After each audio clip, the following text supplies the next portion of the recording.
It is obvious that organized party spirit is one of the greatest dangers of our time. Politics influence every part of our life. So, in the form of nationalism, it leads to wars between nations, and in other forms, it will lead to civil war.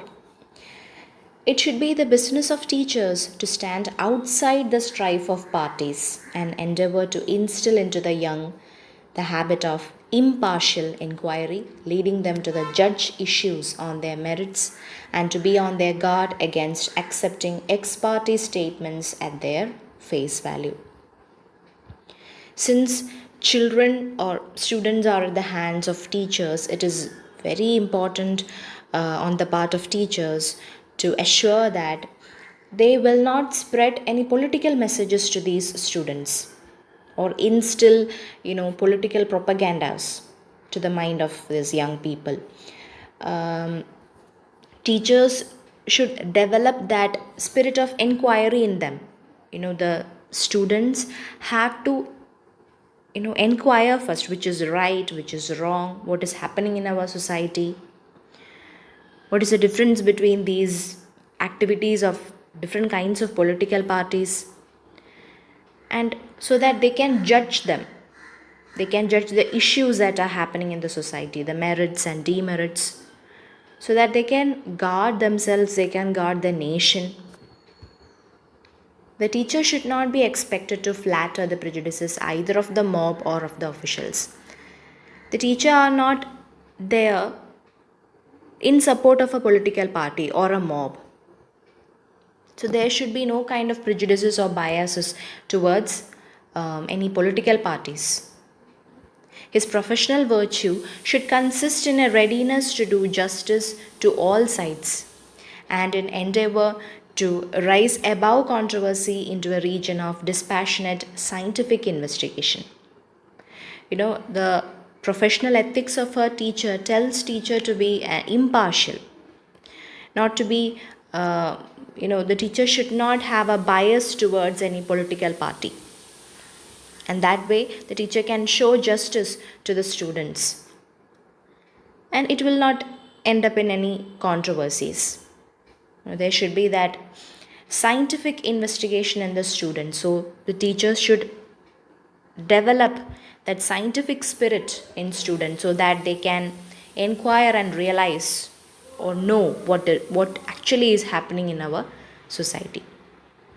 So if there are people to whom the results of his investigation are inconvenient, he should be protected against their resentment unless it can be shown that he has lent himself to dishonest propaganda by the dissemination of demonstrable untruths. If people or students or young minds find any kind of inconveniency as a result of the investigation, he should be protected, because one who is opposite to the authorities or political parties should get protection. Politics always result in some dangerous propagandas or and dissemination of their messages favoring the parties. So the function of the teacher, however, is not merely to mitigate the heat of current controversies. The teacher should make them aware, but should not put fuel into the fire. He has more positive tasks to perform. He should perform his task in a very harmless manner, and he cannot be a great teacher unless he is inspired by a wish to perform these tasks. So it doesn't mean that teacher should step away from not telling about the political parties towards the students. No, they have to tell, but in an impartial way. That's the positive thing.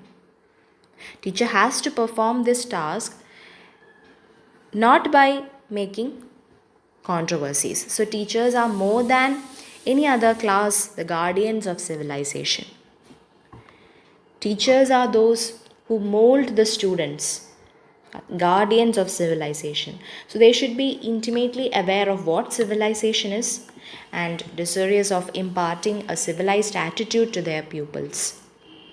So we are thus brought to the question, what constitutes a civilized community? A teacher should know what a civilization is, how a civilization is formed, or how civilized people should be formed. So the question comes that what is a civilized community? So this question would be very commonly be answered by pointing to merely material test. The we humans have been advanced from the stone age to this era with a lot of developments and advancements. So a country is civilized if it has much machinery, many motor cars, many bathrooms, and a great deal of rapid locomotion. This is about material things. So if a country has all these facilities, then yes, it's a very rich country. To these things, in my opinion, most modern men attach too much importance.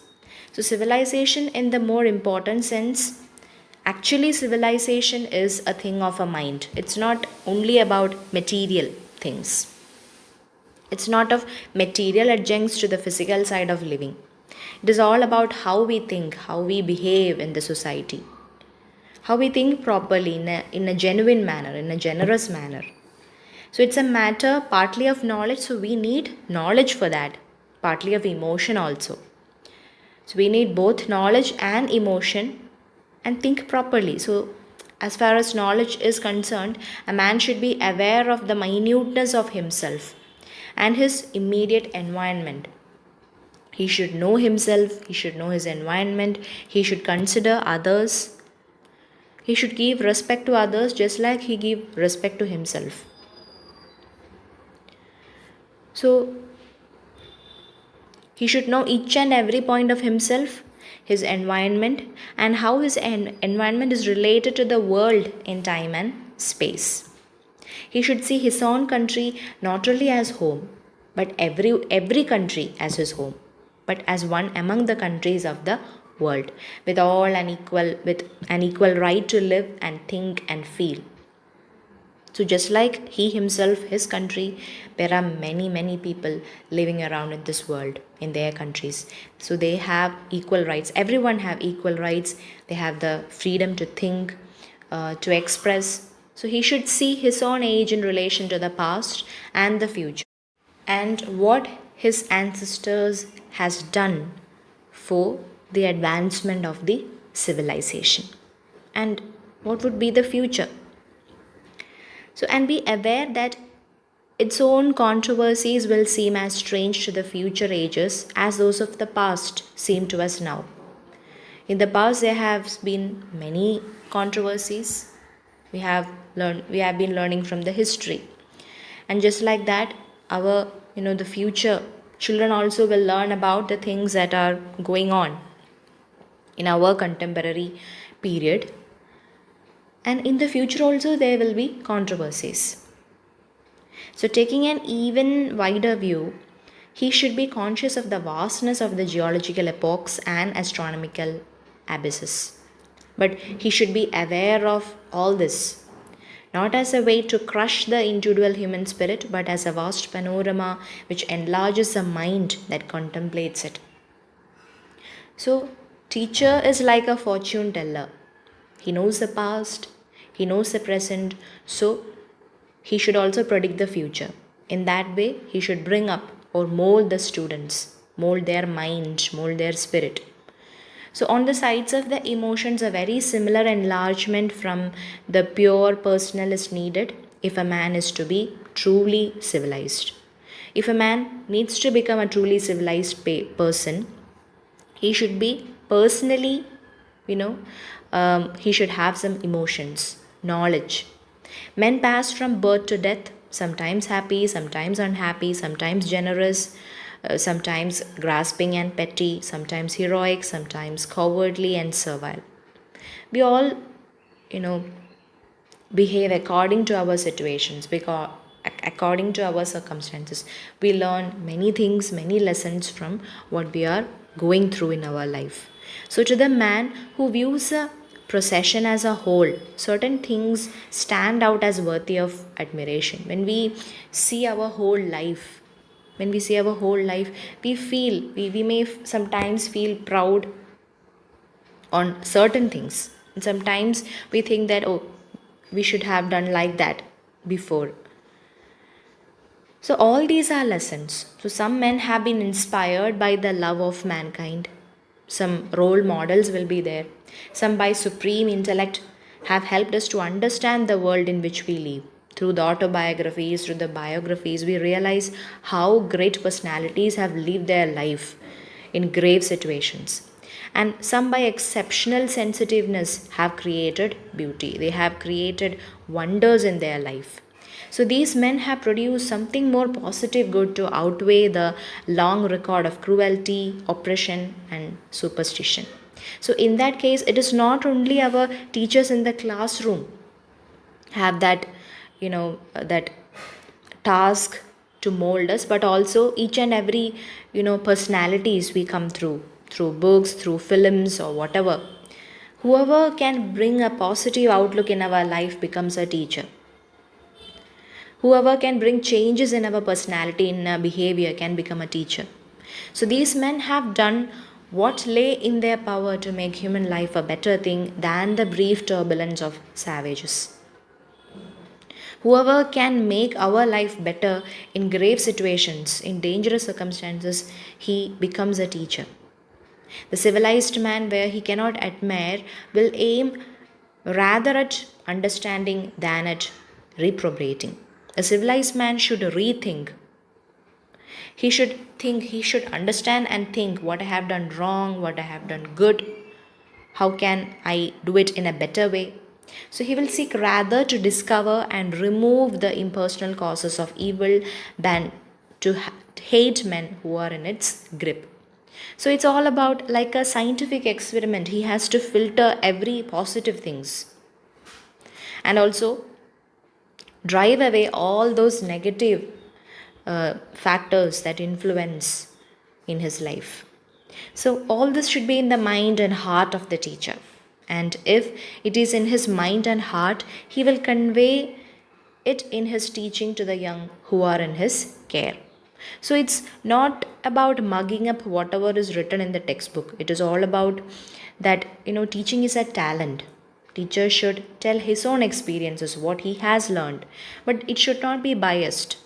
It should not be subjective. In an objective, impartial way, he has to convey that spirit, that that important things that we people or we young students should follow in our life.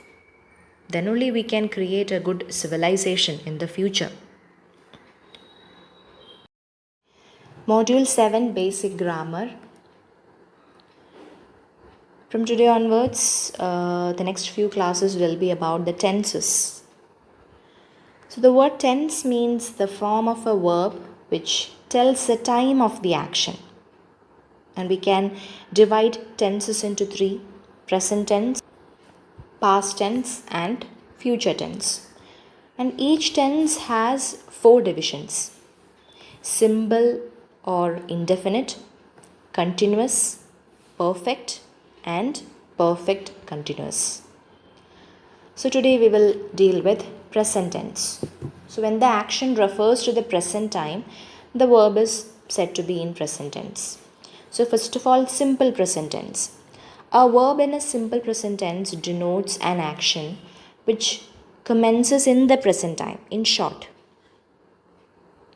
permanent truth, habitual action, state are also used in present tense format. For example, the sun rises in the east. It rains every day. My sister lives in Bombay. Next is present continuous. This tense is used for actions that are actually going on at a moment of speaking. For that, we will use the ing form with I am, you are, he is, etc. For example, I am writing a story. You are walking. He is singing. And you should note one thing here, that in every cases we will not use ing form. For example, words like see, hear, know, want, we will not use ing form. For example, we know the answer. We will not say that we are knowing the answer. We see a flower. We are seeing a flower is wrong. And for some words which ends with the letter E, when we use ing form, that E will not be there. For example, come plus ing, coming, writing, making, etc. Like that, words that end in ie, lie, lying, lying, die, dying, dying. And in another cases, the last letter will be doubled. Run, ing, running, ru, double n, ing, putting, sitting, etc. So I'm discussing here very base. From the base itself, I'm discussing the grammar part. So the next is present perfect tense. It is used for an action which began in the past and which has continued up to the present time. For example, my brother has come. He has learned the lesson. I have written a letter. So words like he, she, it, and names of persons, we will use has. And with I, we, this, when it comes as a subject, we will use have. And the next is present perfect continuous tense. It denotes an action which began at some time in the past and is still continuing in the present time. He has been writing stories. She has been living here since 1975.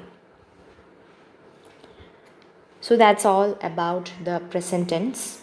In the next class, we will discuss about the past tense. Thank you.